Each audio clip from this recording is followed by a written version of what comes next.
So in your ELA packet for Tuesday, you have a sheet that looks like this. And it says sort book clues, clue under fiction or nonfiction. So you have some boxes at the bottom of your paper, and you need to read those and decide, is that something that would happen in a book that is fiction, or is that something that would happen in a book that is nonfiction? So we have been reading this week a nonfiction book called Germs, Germs Go Away. So it has several sections in it, and it talks about how to wash your hands. It talks about your T-zone and not touching your face. It talks about visiting your doctor often to have a checkup.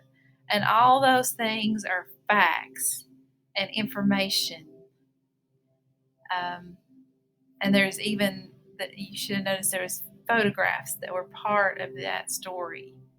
So the story we read last week, A Bad Case of Stripes, is fiction, okay? And so let's look at each one of these and think, it has a talking cat. So this is not talking about A Bad Case of Stripes. This is using a talking cat as an example of something that might happen in a book that is fiction. So animals talking is something that does not happen in reality, in real life. Animals do not talk. So people don't develop a bad case of stripes from not eating lima beans either. So that's when this says has a talking cat, that is saying, as an example, a book that's fiction could have something like that in it, could have something that would not happen in real life. And so has a talking cat, that's definitely fiction. If you're reading a book, there's a talking cat, that's fiction. Okay, there were several clues in the book, A Bad Case of Stripes, that was fiction.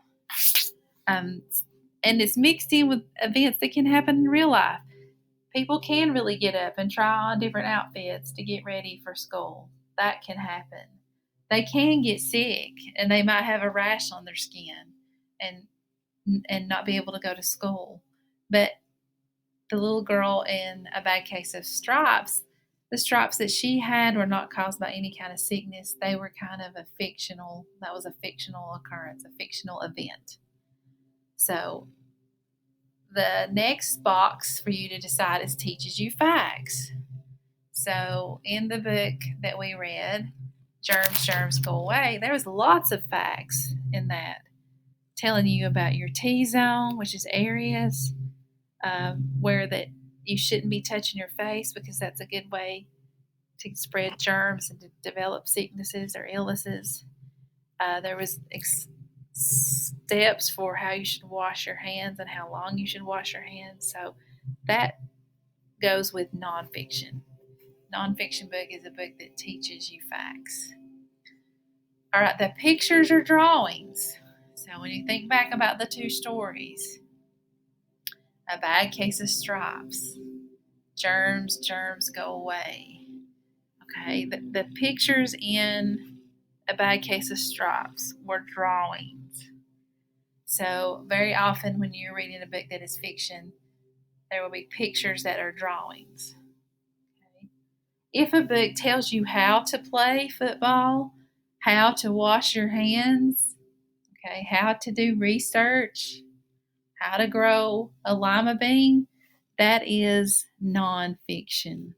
Okay. It's not saying that every book that's nonfiction tells you how to play football. It's saying if you are reading a book, it tells you how to play football, or it tells you how to wash your hands, or it tells you how to stay healthy, then that is a book that would be nonfiction. So the next one here says real photographs.